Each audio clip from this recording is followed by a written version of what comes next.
Ranil's election theme song comes soon. Namal's trick against Ranil exposed.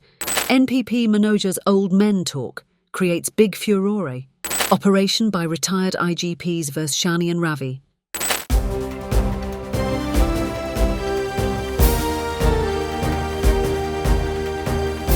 The leader, දේශයට මග කියන ප්‍රවෘත්ති පෙළගැස්ම. Ranil's election theme song comes soon. The government plants various news as the presidential election draws nearer. The opposition claims some of them are feelers to know the ground situation.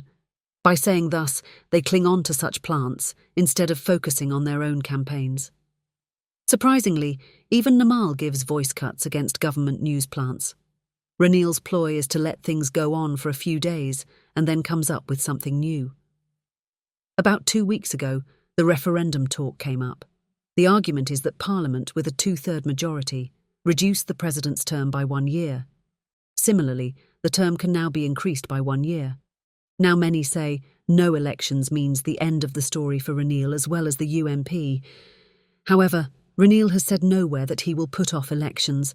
Neither has he said that an election is taking place anytime soon.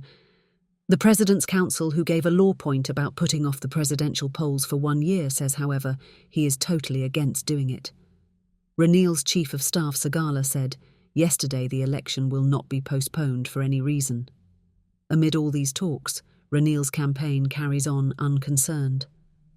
As soon as Ranil declares himself to be a candidate, Wajira is going to launch his theme song. Sung by 2 popular singers, it has been done by the UNP MP. On 12th, members of a committee on elections met at the Presidential Secretariat. This morning, Kanaka gave them a social listening presentation as well. On the 17th, a day-long workshop is planned by the UK team in charge of Ranil's campaign. So Ranil will, after all, contest the election that will be held on time. We can give you a hint about who is behind these news plants. They are a set of retired JV peers who now work for a UNP big shot who plans an alliance led by his party in Ranil's support. Namal's trick against Ranil exposed. Many try to gain the power of government, but Namal's game plan is to become the opposition leader. The prevailing ground situation indicates either Sajith or AKD forming a government. Ranil is behind both. He can elevate himself to the top if he manages to lure a sizable number of SJB MPs. A few days ago, Namal and his cronies had some serious talk on the matter at his Malalasakara Mawatha place. Edirimane commented how Ranil ignores them all and said it was uncertain if they will get nominations if he wins. Namal noted that in the event Ranil contests, they will have to see if they can agree with his economic policy. Dilith and Wirawansa will grab our vote base, he warned. Without taking a final decision, they agreed not to allow a collapse of the government for the time being. Then, they turned to grassroots organising matters. Lanza's new alliance is on the full alert about Namal's challenges to Ranil. A few days ago, Lanza told his men while having tea at the Shangri-La lobby that Basil and Namal are sure to tell Ranil that he cannot win and pressurise him to field Damika or someone else. One inquired what will happen if they decide to support Ranil. Lanza's prompt reply was that Ranil will then be in definite trouble, as the people cannot stand the very sight of the Rajapaksas. If Basil takes charge of the campaign, the worst will happen, he said. Siripala Amarasinghe, not Lanza, clarified it. He said that once nominations are given, authorised officers will have to be appointed to the 22 districts. Ranil will appoint Wajira to Gale, either Ravi K or Sagala to Colombo and Akila to Kurunegala. For all other districts, Basil will appoint his men. In the end, they will get together and ruin Ranil's chances, he explained. In the meantime, the anti-Rajapaksa camp is getting busier. They intend to form an alliance without them in support of Ranil.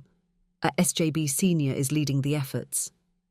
At a meeting on the 09th attended by some MPs from the SJB, SLPP and the new alliance, agreement was reached not to get any of the Rajapaksas involved. Thereafter, a few of them met Ranil and held lengthy talks. Their estimation is that they can bring more than 60 MPs together. Already, 3 seniors are drafting the constitution of the alliance. NPP Manoja's old men talk creates big furore. The support for the NPP that peaked about a couple of months ago had been on the decline in recent days. Knowing that, AKD got to organise various events drawing thousands. Again, the NPP became the hit on social media. AKD upped himself with the ITN programme after Sajith failed to make an appearance for a debate. But pro-NPP activists now complain that remarks being made by some on stage are detrimental to the NPP. The latest was by a popular young teledrama actress. "The set of old men should be ousted," said Manoja Fernando, making special reference to Ranil. "President Ranil is an old man of the age of my grandfather, whom we do not send to a shop on his own," said Manoja at a party event in Tangale. සිය වයසනේ. සිය වයස නිසා අපි ආව දරුවෙක් වගේ තමයි බලාගෙන. වයසක මිනිස්සුනේ. ඉතින් සියයට කන්න ටික ළඟට ගෙනත් දෙනවා, බෙහෙත් ටික ගෙනත් දෙනවා, හැමදේම ළඟට කරලා දෙනවා. කොච්චර අවශ්‍යතාවයක් තිබ්බත් අපි සියම කඩේකටවත් යවන්නේ නැහැ. නේ? අපි කොටින්ම කොච්චර අවශ්‍යතාවයක් තිබ්බත් සියම ගෙදර තනියෙන් දාලා යන්නේ නැහැ. දැන් මම කල්පනා කරා සියයට අවුරුදු 70 ගානක වයසක මිනිස්සෙක්. අකුණ දැන් රට පාලනය කරන්නේත් ඒ වගේ සීයා කෙනෙක්. මාර ප්‍රශ්නයක් නේ. මේ අපේ ගෙදර ඉන්න සීයා වගේ සීයා කෙනෙක් තමයි මේ වෙලාවේ ජනාධිපතිවරයා ඉන්නේ. ඒක වෙන්න පුළුවන්. ඒක විහිළුවක්. That flared tempers not just among Ranil's men, but some within the NPP too. Social media comments said it was a jab at Tilvin too. Mahesh Hapagoda, branded AKD supporter, is hurt by her remarks.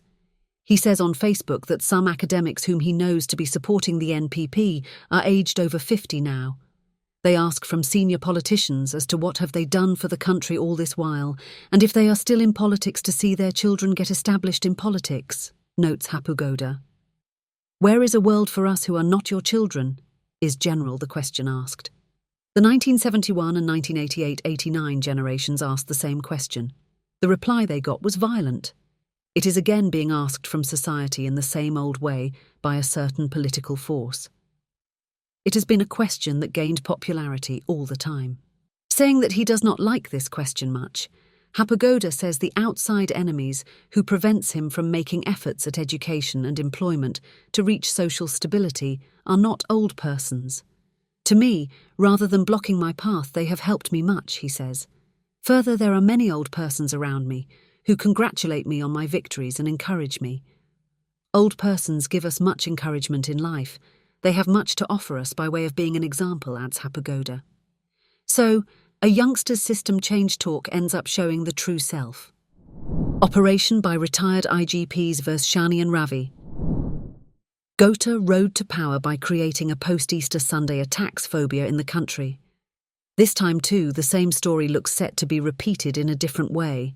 Ranil has appointed yet another committee to find out any negligence on the part of state intelligence. A report is due before 15th of September. This committee of inquiry is to investigate the actions of the State Intelligence Service, the Chief of National Intelligence and other authorities concerning prior intelligence received about the attacks.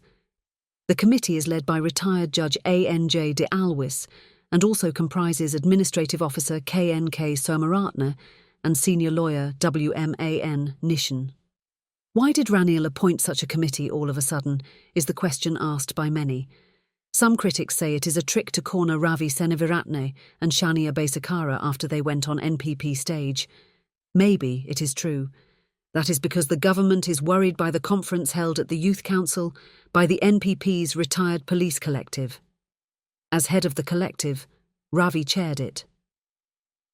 Retired Diggs Mark, Gajasinghe and SSP Nagahawate too presided. On the occasion, both raised many issues with regard to the Easter Sunday attacks. On the very next day, a directive went to the defence authorities to prepare to answer those allegations. So some retired IGPs got together. They were to hold a media briefing later today. The Easter Sunday attacks are going to feature prominently at this election too. Look how times change. It was said previously that both Shani and Ravi were UNP supporters. For the sake of power, anything could happen in politics.